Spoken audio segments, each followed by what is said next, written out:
may hapon. Kung karon nga ginagurahan ako ang PTB expansion project, unsa man ang mga pasilidad nga available ani ko?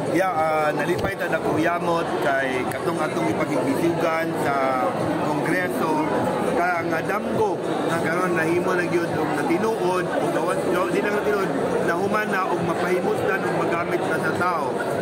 Kini hopefully magkatabang sa pagpakunod sa mga pasahero nga naa nagpungkok nakainitan nga dugay makagamit sa Casillas nga naa din sa second floor kay pwede naman ning magamit na pwede siya sa turboprop gagmay nga eroplano bisan nga rigdag ko eroplano kung puno ang atong tube na ilang mahulatan og nakita ninyo nga ang Casillas labian pod kadagko kalimpyo.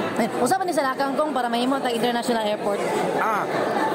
Expansion siya pero akong tanaw utruhon pa ni sa Boitis. Ang nagasto man gud ani is ang Philippine government, ang Boit o katauhan. Pag once mo take over ang Aboitis, ang gamiton nga pondo ilan ang kwarta. Ang kwarta na nila sa Aboitis. So hindi kita kabalo kung unsa ilang plano, but ako nagtuo ko nga sa kagwapo sa pasilidad, ang expansion nila will be going the opposite side. Ayan.